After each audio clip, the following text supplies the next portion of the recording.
セットライズだ逃げろ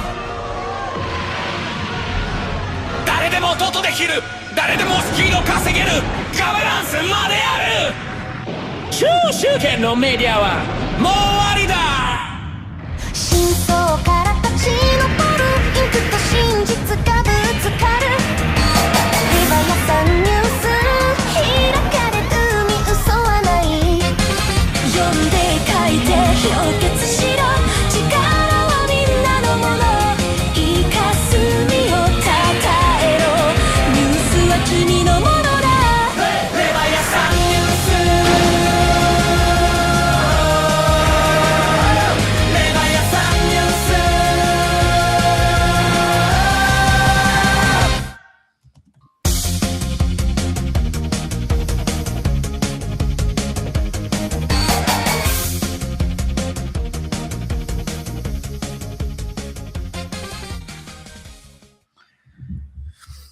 What's up, everyone?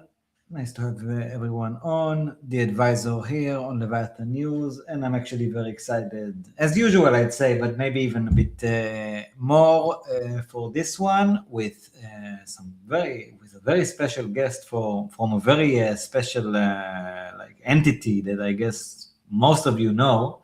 We're here with Diogo from Rekt News. What's up, Diogo? Thank you for joining, man. Thanks so much for inviting. Nice to meet you and nice to be here. Nice to have you on. Quite an honor. I actually think that, amongst, I think the one thing, maybe a few, but like one thing that we do have in common, like with Leviathan News and Rekt and,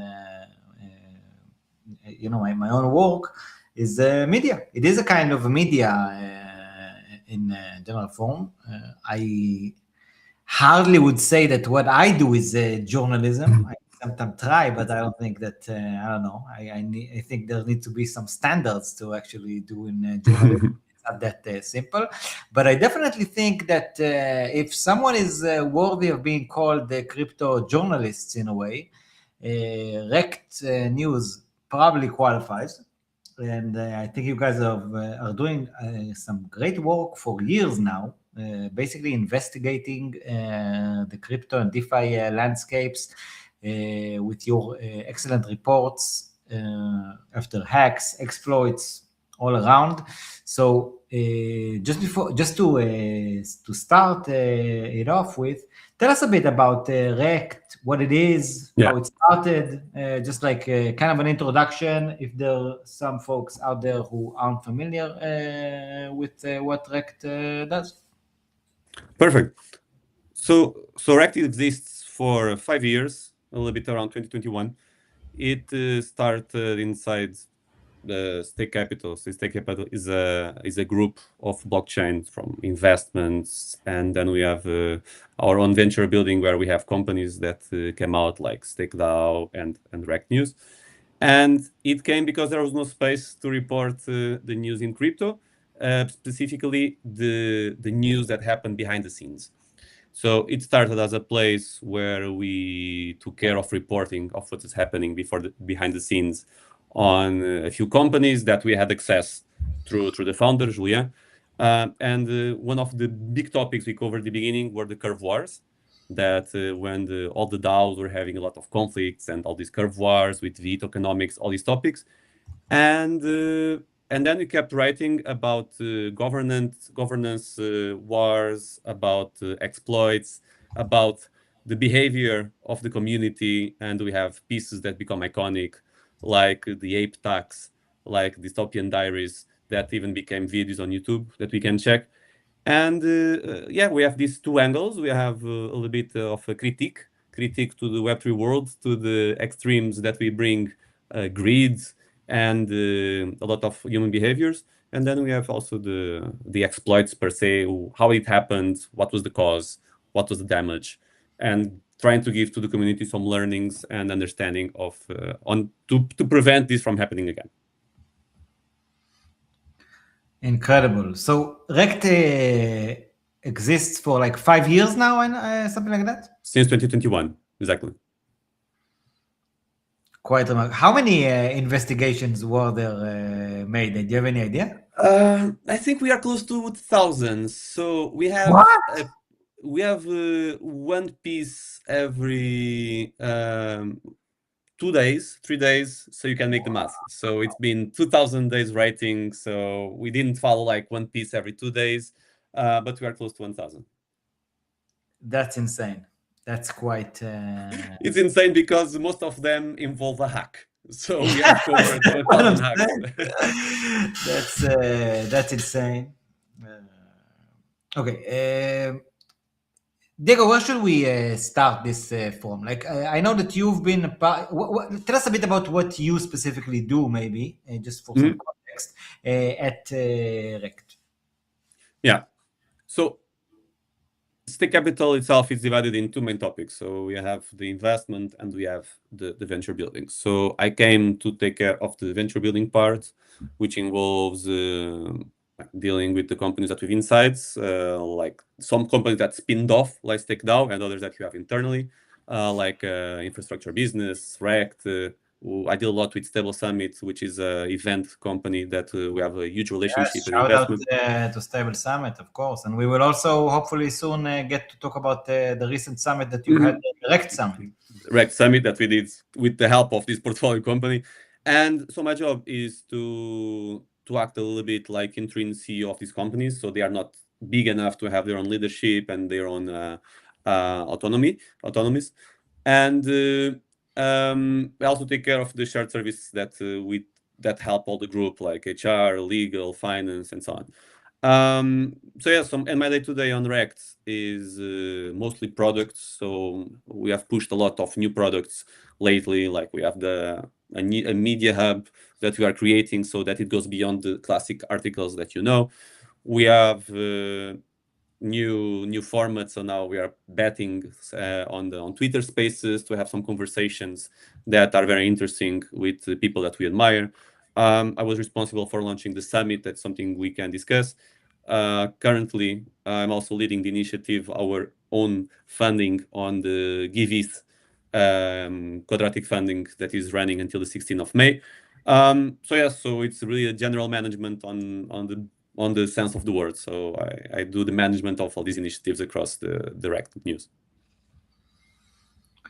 Incredible, and shout out to you for doing such a brilliant job. I'm sure it's a very demanding role, to be honest. It's a lot of fun. Let's talk about like security in general. Like, how do you see the state of security within crypto nowadays? Like, what's your like zoom out, broad perspective? Your retrospective, maybe, as my retrospective to call that, on how the security landscape within the industry looks today. Yeah. I would break it in 2 or 3 points. So one huge item is that security, not the cost is decreasing, but the cost of security is very high. And it sometimes becomes a barrier of entry to new startups, new projects that want to come in, but they need to pay this huge fee to participate and to be eligible to attract money, to attract investors and so on. But that is from a cost perspective, so it's almost a tax to participate in the blockchain. But something that we have been realizing in these recent days, and it's something that came out as a conclusion on the Rekt Summit. So after listening 7 hours of experts talking, 35 different people from 20 companies, something that came out and now it was also validated in another report from Oak Security is that we are following the anti-fragile logic on blockchain. So we have been attacked a lot, and what was hit the most is now very secure, which is the code. And that, hands up, and congratulations to everyone involved. So all the audit firms, all the education, all the libraries that are available made the space safe on the code side, but which created a problem on the other front. So now 72% to 74% more or less of the hacks happen outside the code. And I don't have the metrics for this, but I would say that 95% of the cash nowadays is still spent on code. So we have clearly a mismatch. We are spending 95% of the cash to prevent 28% of the hacks. And I think this is the biggest problem in the industry right now, is this lack of perception that a good security is not having the best code, is having the best holistic approach to security.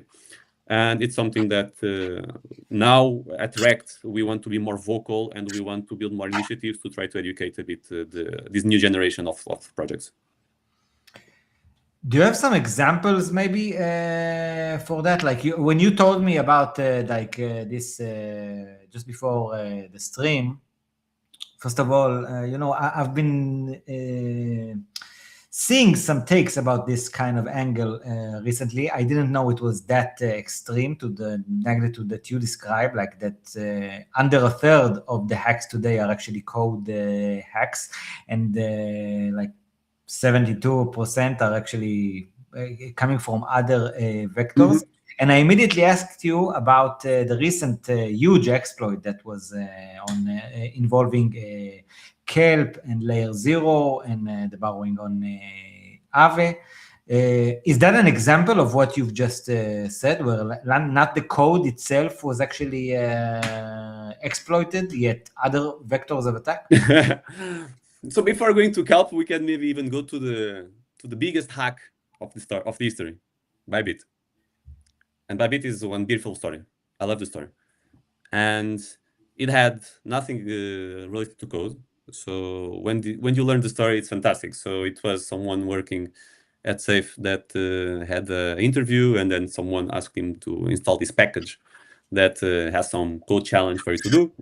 He installed this code challenge that was a kind of Trojan horse that managed to get access to the safety token that this guy is using to manage his AWS, and that managed to deploy malicious code on Safe, the Safe wallet, the multi-sig. And guess what? These codes, this piece of code, these packages were being used by Bybit. And what happened is that it was literally waiting that someone on Bybit was pushing a specific transaction that was showing up perfectly fine on the UX. So in the screen, it was showing, I'm sending just a few $1,000 from here to there. But behind the scenes, it was actually, I'm sending 1.5B from here to there. And all the code was perfect. So it was a supply chain problem. So they were relying on a third party that was giving them malicious code. They were also relying on their wallet that was showing something and doing another thing. And yeah, it's a perfect case of how all these surfaces become a vector of attack. And but yes, like of course, this is the extreme case. It was something that was definitely very well planned for months, even of years. All of us could have been hacked that use Safe because the code was there available for people using that version, but they didn't know exactly what they wanted to attack. And yeah, they got the cake. And yeah, so the biggest headline of the year was a non-code attack. What about the Kelp and the Layer 0 one? You have some thoughts on that as well? Like, is it also... I've seen a lot of takes on it, and I'm not a coder myself or whatever, but like it didn't seem like a code issue. To be honest, I'm not so much familiar with this hack. I think it brings not necessarily the code or not code that was hacked, but something that is very worrying. Like a setup, like a decision made by a human. End of the day.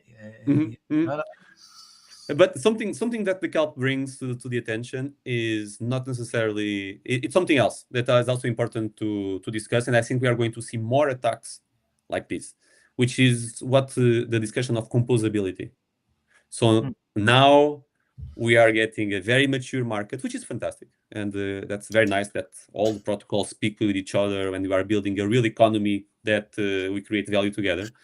but at the same time, we are relying on parties that are not necessarily safe.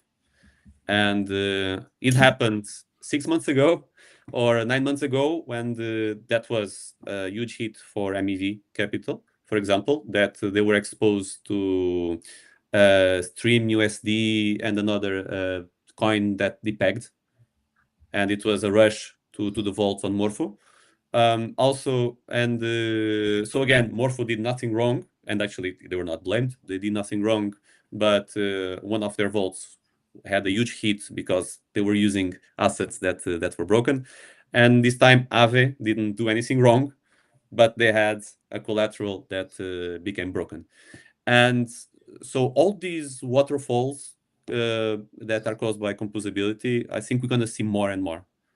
And I thought that we would see these in the risk-taking protocols, Eigenlayer and Symbiotic, but because when it was the boom coming, everyone was like, okay, we are staking the risk-taking and getting tokens again, and this is gonna cause the biggest liquidation cascade we'll ever see. Actually, it proved itself to be resilient, so nothing so far, and that's fantastic. But yes, composability is here. It's here to grow, and we have to be better curators moving forward, because now the big protocols are not the problem anymore because they are safe. It's probably the small ones that we're trying to bring in-house. Yeah. Also, I'm pretty sure that you've also mentioned it actually before we went live, that like the state of security before and after the emergence of AI is probably a completely different story. Like so many more people are now capable of trying to attack all kind of vulnerabilities compared to before AI became like such a common thing, that I'm sure it has brought a huge change to the landscape as well. Mm-hmm. Sorry. What was the question? Sorry, I got lost. And my thoughts. I want some of your thoughts about how AI and the emergence of AI actually changed the security landscape in a way. Because up until AI, basically you needed to be a very like sophisticated hacker, and only then you can do it. But now, I guess, first of all, more people can try to attack protocols because they have like AI. Not to mention the fact that the sophisticated hackers have these AI tools now, and they can probably create all kinds of much more sophisticated attacks. So I'm very curious how the landscape changed, and what kind of threats do you now see emerging because of AI? Exactly. Thank you for asking. This was one topic that we explored a lot during the summit, and we got a lot of perspectives from experts, including one person that does this for a living, Greco AI. And it's not as bad as it seems. It's not like now I go on Claude and I throw 1 million tokens and ask him to try to break into Morpho. And the good thing is because everyone is using the same models. So it's not necessarily because I have Claude that I can break into stuff, because Claude is also being used internally on Morpho to try to protect every angle. So here we have two aspects. AI still needs to be used by an expert to produce results, because I have to guide AI on where I want to put effort. So it's not just like generalistic terms and go try to break it. No, I have to guide, like, try these, try reentrances, try this vector, try the bridges, try this piece of code, try to change the prices, whatever. So there is a lot of guidance that you need to be an expert to do, and to guide the AI to try that vectors. So we have to do it on a systematic way, on a planned way, so that you can really extract some value. And you mean this for both sides, so both the engineers of the code and someone who wants to attack. The other element is that in the end, it becomes a game of how is brute forcing the most. So one insight that Rekko AI shared is that they have protocols that are throwing $150K worth of tokens to try to attack and to try to break their code. And so it requires someone that really wants to attack, to put enough budget to find a vulnerability. So it's also a probability game. So if you throw 150K, probably not someone that is going to throw $20 of a subscription that's going to break your code. Of course, attackers only need to be right once. The defenders need to be always right. So I don't say it cannot happen, but I think that unless you are very motivated to crack something and you put enough effort, guidance, and tokens, AI is more of a defense mechanism than an attack vector and tool. That's actually kind of relaxing, relatively, compared to what I thought and imagined you would say above it. But yeah, I guess it's a double. It's this dual game. Like both sides have the same tool for now. What changed with AI is not necessarily that the attackers have more chances to break in, because once again, both sides have the same tools, so it's a fair game. What happens is that everything is faster. And before, if you have to code it, you have to program everything. Maybe it would take you days or months to prepare everything to attack. And by then, maybe the code had a fix and the vulnerability was not there. Now with AI, it's very fast to prepare the attack, and with agents, it's very convenient to keep the attack going and to keep answering to the defense. And so now, I think that kind of defense, life defense war room is a bit more challenging, and I think there's a new tools that we need more, like guardrails, like Hypernative, for example, that have this stop button, and that gives us time to breathe, to look at the thing, and to defend, because the agents will crazy, and we as a human, we don't have the capacity to answer in real time to what he's doing. For sure. Is there any specific sector that is like more susceptible to these attacks now because of AI, or are there like specific protocols that you would say that are more always in because like just an example, is it really like that most of the hacks are bridges, or is it not really the case? So let's put it in the following terms. The biggest hacks, so the 80% of the cache is concentrated in 10 to 20 hacks. Okay, so we have almost a coverage of 800, 900 hacks, and 20 of them represent 80-something% of the value. So, and from this, it's very easy to find that most are dexes, landing pools, or bridges. And it's not by accident. It's normal that a hacker doesn't have any curiosity and attack my wallet because I have $100 there. So they will focus where is the real reward, where is the pot of gold. And where is the pot of gold? It's places that accumulate a lot of money. And you're talking about landing pools, swap pools, bridges that end up accumulating cash, and decentralized exchanges, or especially centralized exchanges, because they have the custody of all that cash. So not decentralized, actually centralized exchanges. So lending protocol specifically, it's something that I think is more mature. So the auditors, they know exactly what breaks, and we have reached maturity on defense. Probably are not ready for these new problems like composability that we have discussed. But bridges is very complicated. It's so many vectors of attack, like from validators to all these mechanisms to change for the bridging, for the changing to another chain. There's so many elements. It's so complicated. That's why, all this complexity brings all these opportunities. So it's normal that the most complex part is the one that is most attacked, and also that has one of the biggest spots. It's actually very interesting, Tell us a bit about the recent summit that you guys have had in Cannes. Was it the first ever Rekt summit first of all? Yeah. I think it's Yes, a brilliant. I just think it's a brilliant idea. I hope you do many of these. To be honest, I think it's a perfect topic for conferences and very important to be discussed.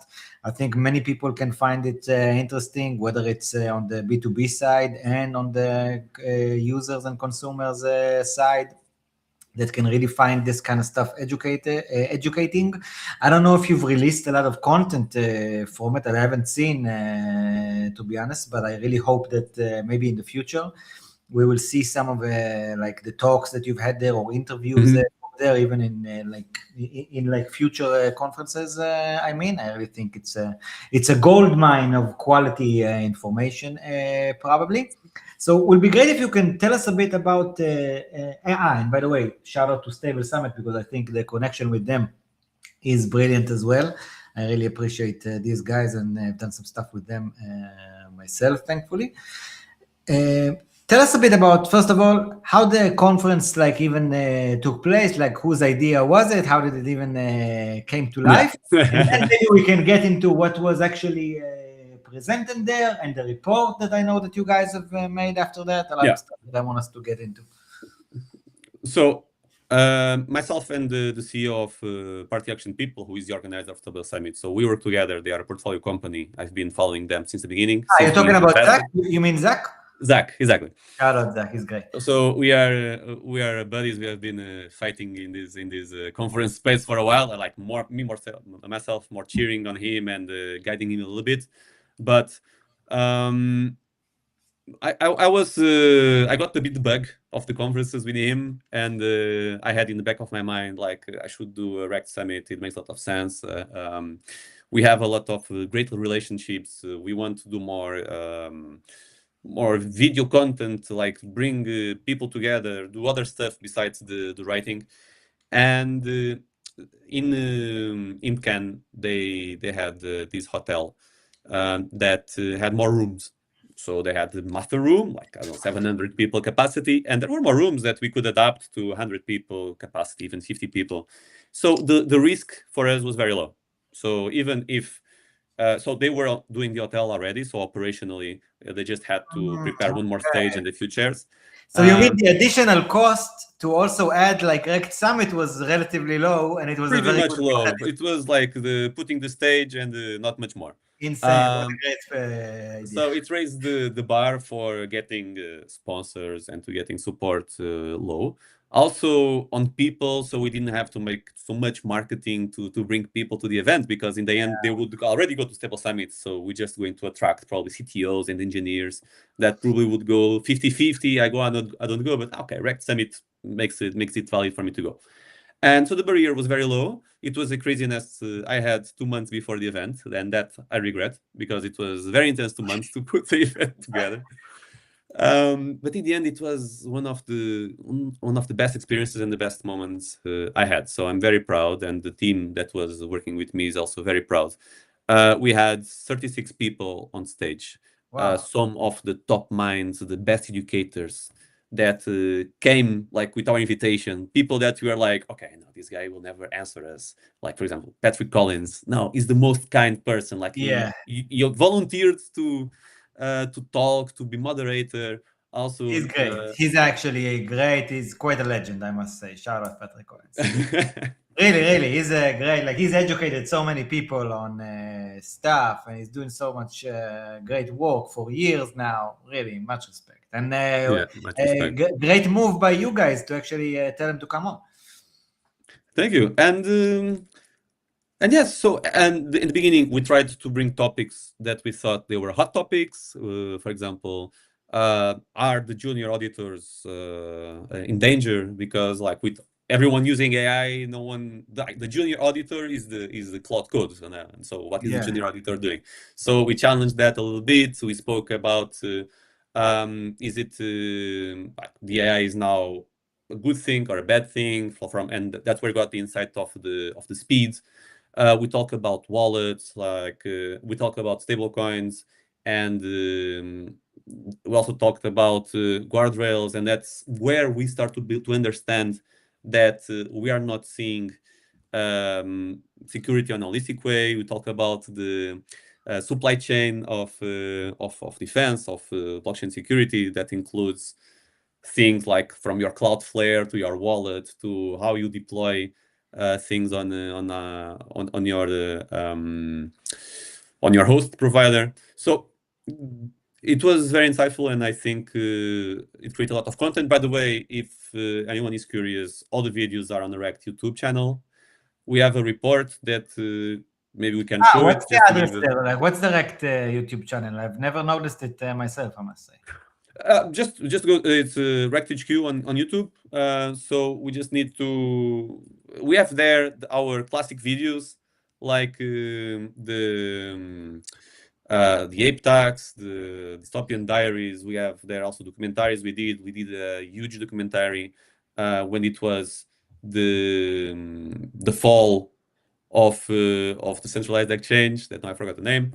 So we have very good content there, educational, entertaining content, and also we use to put the videos.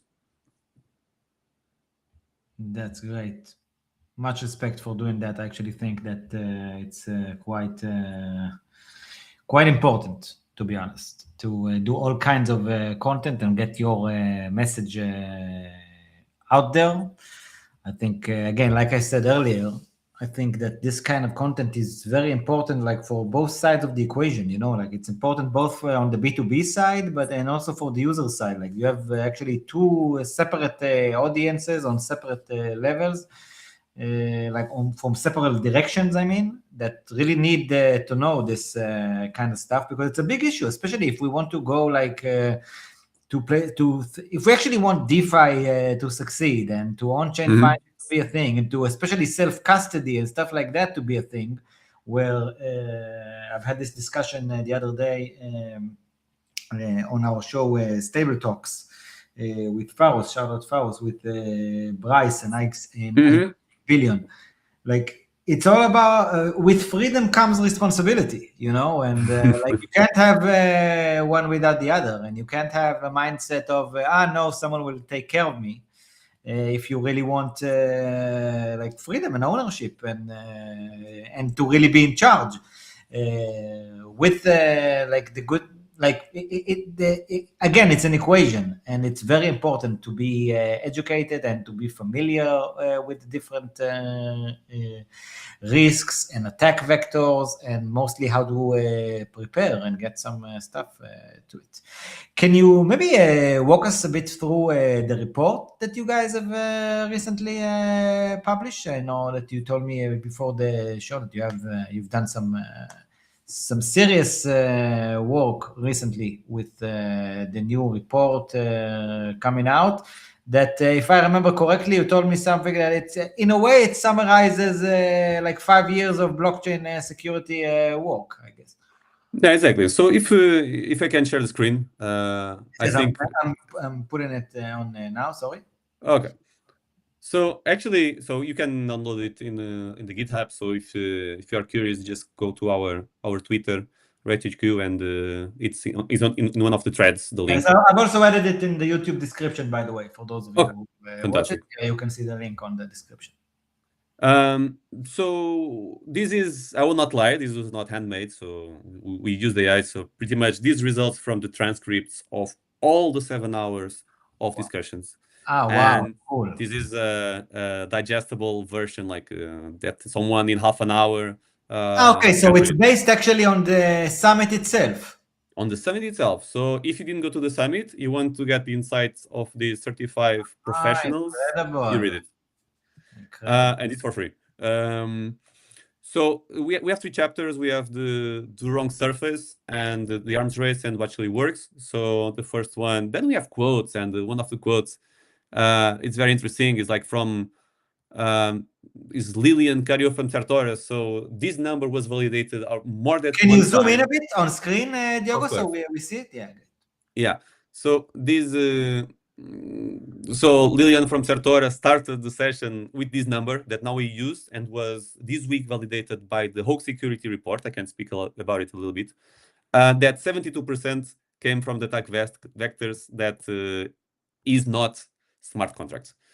And Hoax Security what they did is they put together a huge research. I don't know the numbers, but they went to 22 audit firms. They analyzed more than, I'm going to throw numbers, 4,000 reports, 33,000 findings, stuff like this.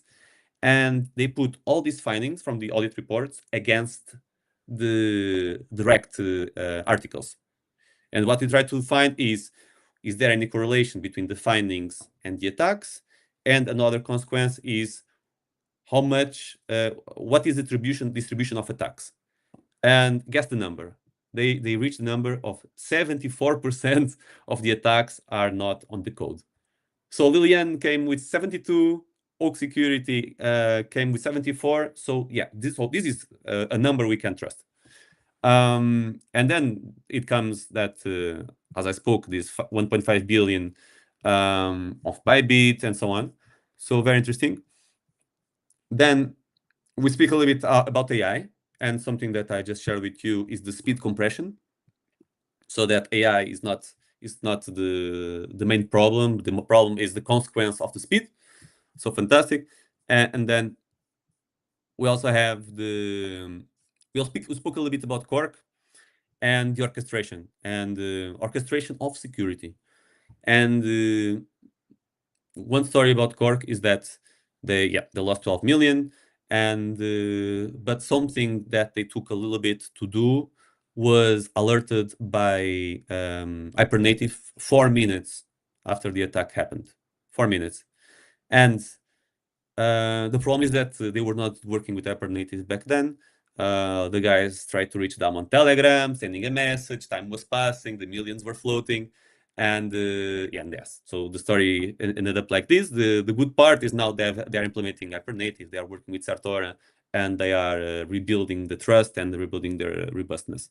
But this raised the topic that one more protocol that didn't see the security analytic way, and they probably put too much effort to protect the code and forgot about the other tools that probably are much cheaper, and they would prevent it, or at least prevented the good part of this hack.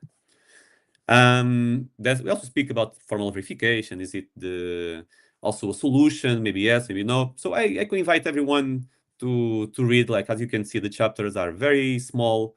We have some good quotes from people that you know from YouTube, from reading the companies that you follow. So I think it's a very good exercise for a Saturday reading or something. Yeah, back to you. That's great. Sorry. Let me just pop it up. Thanks for the recap, first of all. What are some of your like notes and thoughts, like not even only from the summit itself, maybe even like more general ones, like what will be some of your advice to teams building these days on how should they approach security? Maybe even elaborate a bit on what you mean when you say like a holistic approach to security. What should they actually do? So I have this analogy. So what's happening today is that there was a huge hype of cardiologists, and everyone goes to the heart doctor, and they get a very good report from your cardiologist saying your heart is fantastic. But no one asks, do you smoke? Do you drink? Do you make exercise? Do you do crazy sports? Do you have like any kind of bad habits that can kill you? And sometimes the answer is yes. And my point is, everyone is going straight to the security firms, the audit firms for code, which is the cardiologist. They get a very good certificate from the cardiologist. Everyone is happy. Everyone believes your heart is good. Take my millions. So what I think we have to do is to give a step back. We have to give a step back and start to include the GP in the picture. So in GP, someone that's going to ask you about how's your blood, do you smoke, have you checked your heart rate, and then he's going to recommend specialists. And usually specialists will be go to your cardiologist, go to your audit provider, but also maybe check your OPSEC. How do you manage your wallets? maybe check your guardrails. Like if something happened, if shit happens, how do you stop the bleeding? Maybe check your internal security. Like, how do you guys deploy on GitHub, or you guys deploy on Versal or wherever you are hosted? How do you do it? Do you do it in a safe way? How do you manage like your email to not click on malicious links? And all of these are different specialists, but there is no figure of this GP. And I think that this is normal. So it's most of these protocols are built by engineers, and engineers understand that what is probably broken is what they are trying to do, is the code, is the thing that is more evident to them.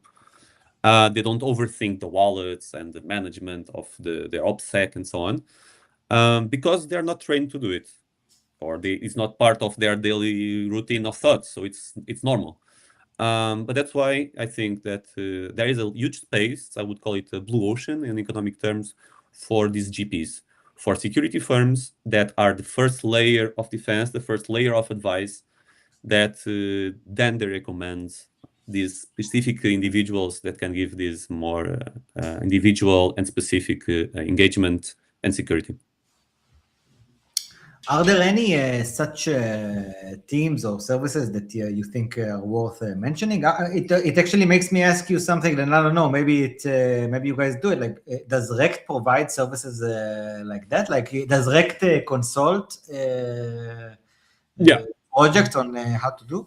So we do it on, as we have the investment part. We have a portfolio, and portfolio companies ask us for help. Like, hey guys, do you know some advisor? Do you know some audit company? Anyone you can recommend that is like value for money? So we started to include these in our conversations with them. So it's like, yes, we know a good auditor, but also what about that and that and that? So we always bring more elements to the conversation. We launched last summer what we call the Rekt Audit Broker. The idea is that we already do this to our companies. Why not to open this scope of services to the world and try to help more people outside? But honestly, so we are journalists, we are managers, we are economists, we are not experts on security. So what we are doing now is we are building initiative, and we are bringing real security experts that can be this GP to help us. So what is exactly GP? What is a GP exactly? The general practitioner. So the doctor that you see first, the one that does blood test, and yeah, I call it GP because it's let's call it the security expert, generalist of security expert. And yeah, so we are starting to build this initiative that we bring people that have enough knowledge on the different domains of security, and can meet a protocol, make all the questions, make a first diagnosis, and say you should see this, and this guy. And I think this is a service. We see more companies in the audit space that are opening their range of services. They start to include OPSEC, wallets, UX, UI. So companies are expanding their scope, but I think they don't see it on a holistic way, 100% yet. I was just about to ask you on that, like, how do auditors approach it? Because, even myself, like, when I think of auditors, basically, I admit it, I only think about, like, code audits, okay? But just like you say, code is under a third of the whole story, and it's much more about having these companies that can actually challenge teams and put them through scenarios in which you need to exercise this kind of stuff. What do you do if this and this happen? Let's make sure you have the right OPSEC. Let's make sure you have the right guardrails. Let's indeed take like a full approach, a holistic approach, as you call it, on how to secure whatever you're building, rather than just, that's brilliant code, or just take a design decision of making the code as lean as possible with and like eliminating some of the vectors, because like a lot of the vectors, they're completely uncoded, like they're completely human related, you know what I mean? Yeah. So I think the incentives and the penalties in this business are not well distributed.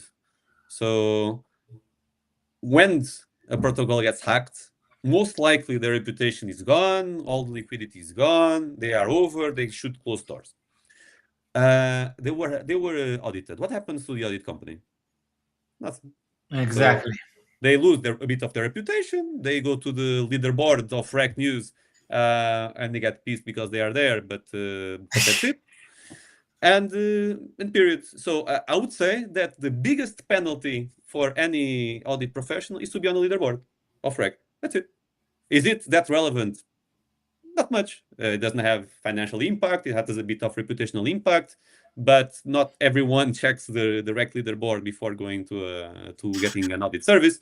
So that so there are the incentives and the penalties are not well distributed. There are companies that are giving first steps on being a real partner. They are actually transforming the security not on a closed scope, but more on a partnership, more on a retainer fee that we help you on the go.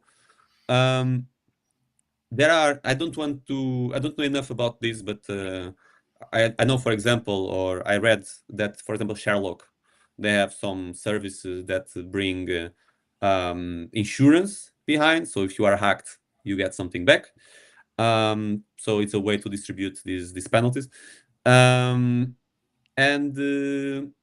yeah, so and these lack of consequences bring, for example, cork protocol. We even use the meme of the Spider-Man, like 3 Spider-Man spotting each other. So they were audited by 3 companies, and but the problem was out of scope. So all of 3 checked something. Some of them overlapped to check the same thing, but no one bothered to say, "Hey, by the way, this is potential problem. Do you want to see it?" No, they're like, "No, is that out of scope? It's not my problem. So if there is an issue, I'll just claim in the post-mortem out of scope, and I'm out of the situation." And Out of scope means that like it's not something the auditor gets paid for, so he doesn't check. Like, how does it work exactly? Exactly, it's out of scope. Who decides? Even if it is a potential vector of attack, it's not my scope. I don't get paid to check What it. I'm trying So to no problem. ask, like, you know, if I had a protocol and I wanted it like audited, I would tell myself, like, okay, I don't know the different attack, like, I don't know the scope, but I need a full scope. You know, Exactly. so like, how does an auditor decide what's in scope or not? Like, isn't it like inherently obvious that everything is in the scope? You know what I mean? Economically, it's not so easy to implement. So yes, everything is in scope, because whatever you leave out, then it becomes not the auditor problem, but your problem as CTO. And here, I don't know enough on whose fault it is, if it is the company or the lack of incentives of the auditors to force auditing that piece of code. But it's very complex because the products will always move. They are very iterative, and I freeze the code, I get audits, but what happens? Boom, next patch next week to get one more product on the air. This product is probably a new module that speaks with the first module, and there is a door here in between modules. Boom, another vector of attack. Will the next audit check everything, or just the second module? Probably just second module, and these again and again and again and again. So if we had a final product that we don't touch anymore, yes, please check everything. But new startups, they are changing every day, so it's very hard to implement. I agree. That's why you need the other tools. So even if it happens, you have the panic button to press and to stop the bleeding, and all these kind of elements. When you say other tools, what do you mean exactly? Like guardrails, and all these rules. Yeah, you mean like the after the after it, God forbid, happens, like how do you actually respond to? Let me give you an example. So you want to bridge from a chain to another chain, and you have two services. You have the first bridge that is 1 second bridging, and you have another one that is 1 hour bridging. Which would you choose? As a consumer, you mean? As a consumer. Usually, probably the faster one. Yes, and it makes sense. Like no one wants to wait like 1 hour to make a bridging. Yeah, I don't want to also be stressed. Like, where's the money? Where's the money? You know, like from the consumer side of things, you're like, oh my god, like will it pass? Will it pass? Like, yeah, 1 hour. I know. I want to know it now. So at least I can do my next task without thinking where's my money. And it's pretty normal. And it's if you see this comparison, like 1 hour bridging, like what the piece of code is this that takes 1 hour to do something that these guys take 1 second? What the hell? But that's where safety plays. So 1 hour bridging is probably not because they are just a bad piece of code. It's because they are waiting for a good validator consensus. They have unbounding time to make sure that everything works well. So they take the time to see if something breaks step by step, and if it breaks, they have time to revert it. Do 1 second, no, it's done, lost. And our needs to be fast for yesterday and everything work against us as users, because we are promoting these bad pieces of code that are the 1 second and not the 1 hour. Yeah, although this is something that I don't think will really change, because I think that always like users will want the fastest service possible. But it is important that you bring up this point that you say as like a thumb rule or something like that. In general, you would say that slower is very much likely more secure. Very often, slowly means that they are taking their time to make it safe. So it's not necessarily a bad thing. Most likely, it's a good thing. Interesting. I actually never even considered that part of. Because if you have these cooldown periods of sometimes 1-2 days or 1 hour to receive your funds, you know that this is an hour that they have to stop an attack. And because yes, when the block is written, it's over. So that's positive, and we as consumers, it's nice that we educate ourselves a bit on this behavior, other behaviors. We have several behaviors to adopt, but this is good insights that we need to be more aware to promote the guys that are working on our benefit.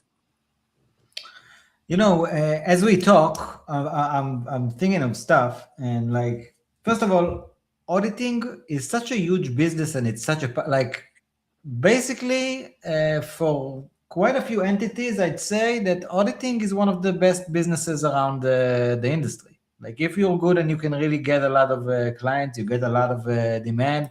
And to be honest, every time that a team wants to push an upgrade, for example, the proper thing should be to do like another audit. Like, as you were talking earlier, I told myself, yeah, you know what actually I think often happens is that teams, like from the team side of things, those who aren't taking it seriously enough to maybe just like do one deployment, not even upgradable, and to just like have it fully audited, like by the best or whatever, internally and externally and all that. They just want a name and a stamp of an auditor.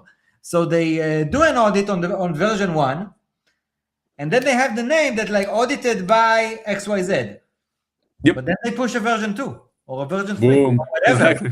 and they don't remove the name of the auditor from the website. You know what I mean? Because so many times, like, this is actually the case. Like, we did an audit, but it was on the previous version. And then what can you actually say to the auditor? Like, it really is something that the team is responsible for. And they also created like a false narrative around being audited because that new product wasn't audited. So like, yeah, I have I cannot of course say names, but I have a case of a company that we helped recently, and I would say that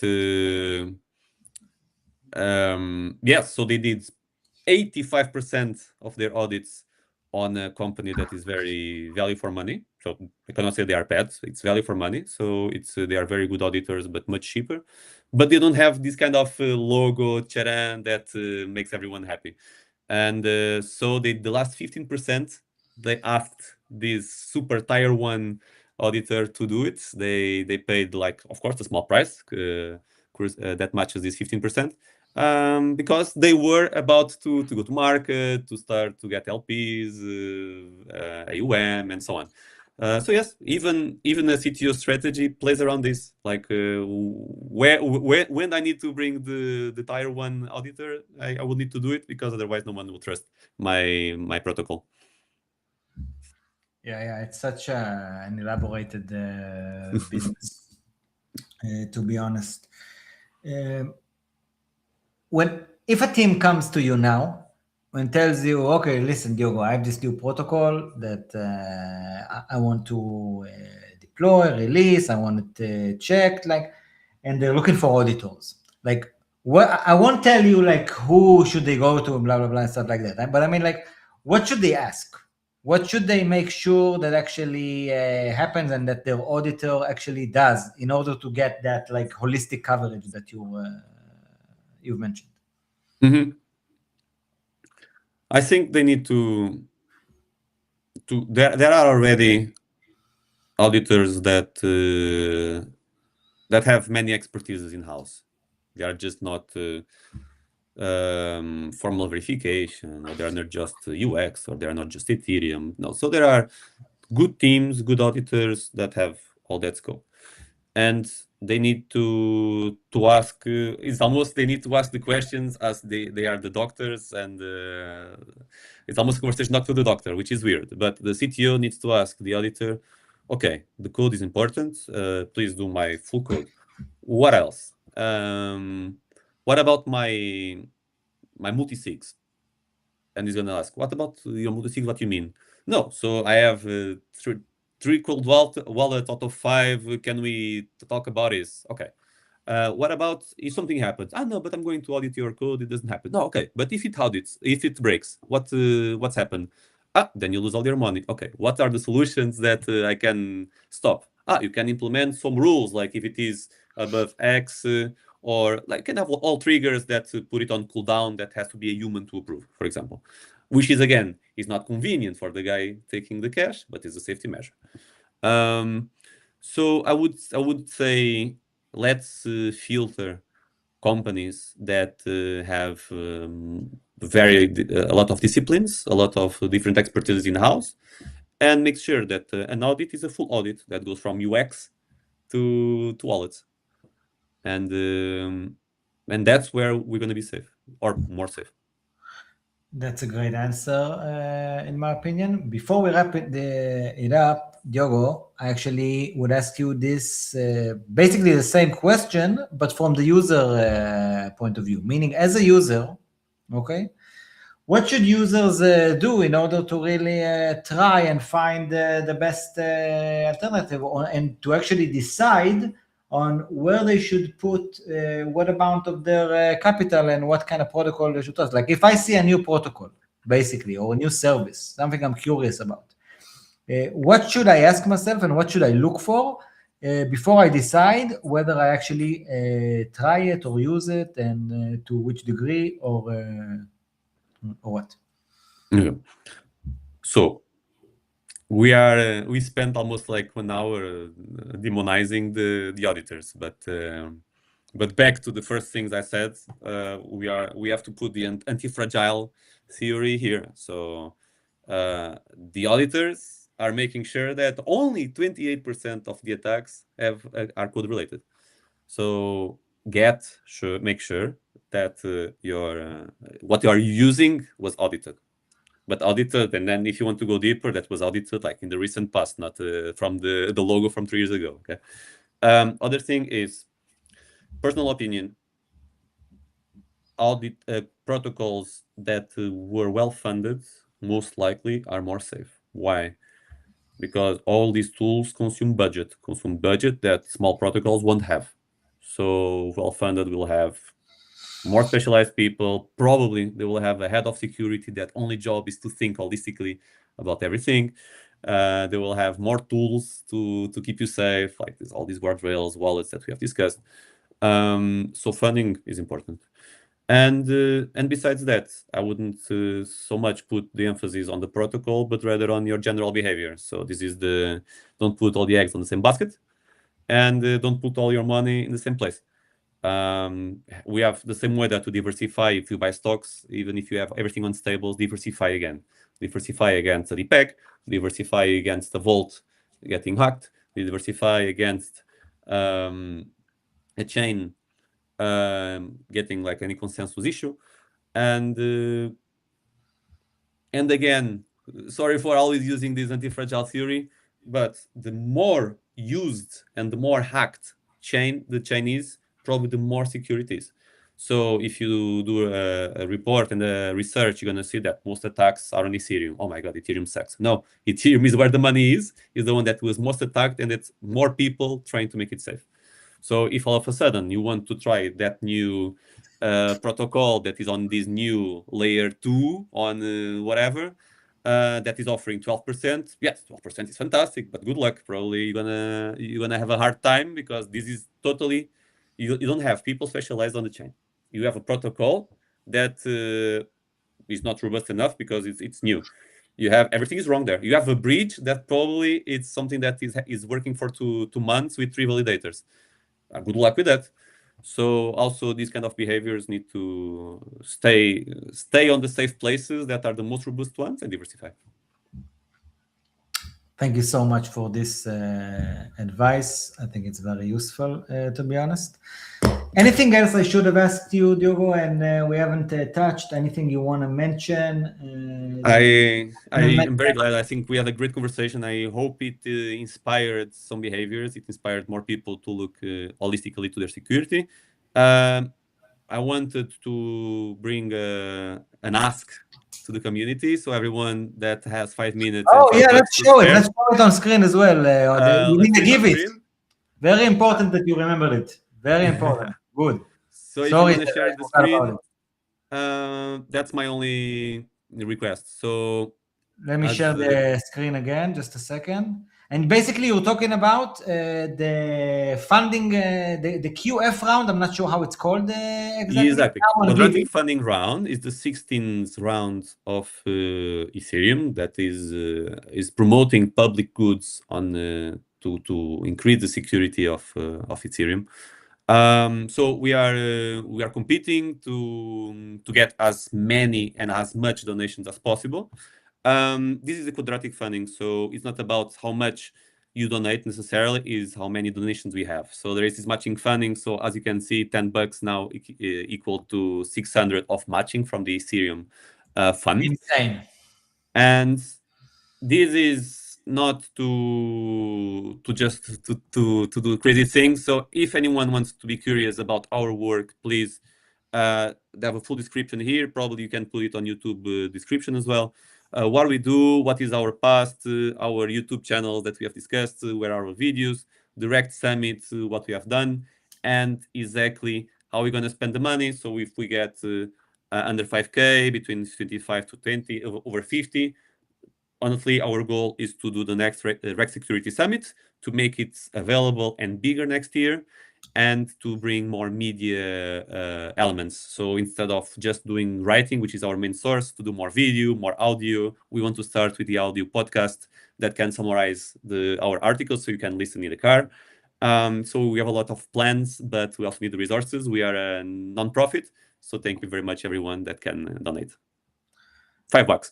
Thank you so much for bringing that up, and they can do it on giveeth.io.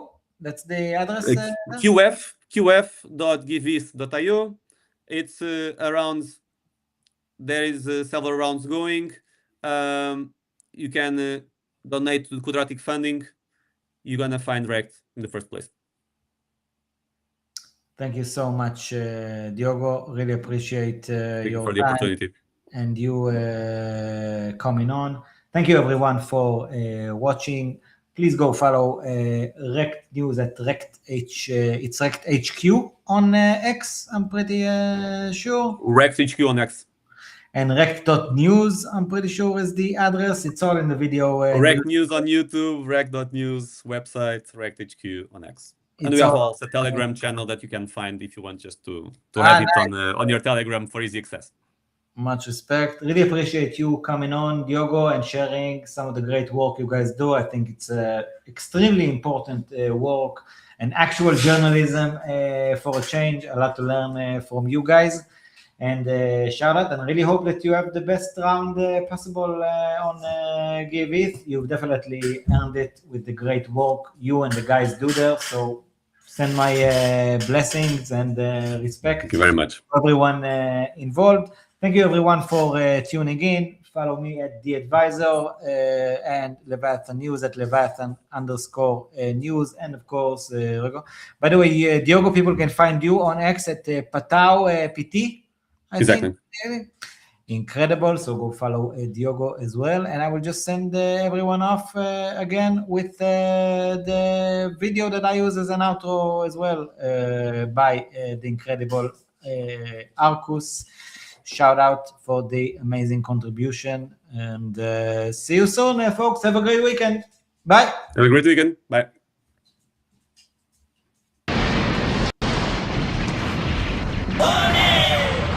それはレバヤさんニュースだデセットライズと逃げろ誰でもトトできる誰でもスキルを稼げるガバナンスまである中集権のメディアはもう終わりだ真相から立ち上るインクと真実がぶつかる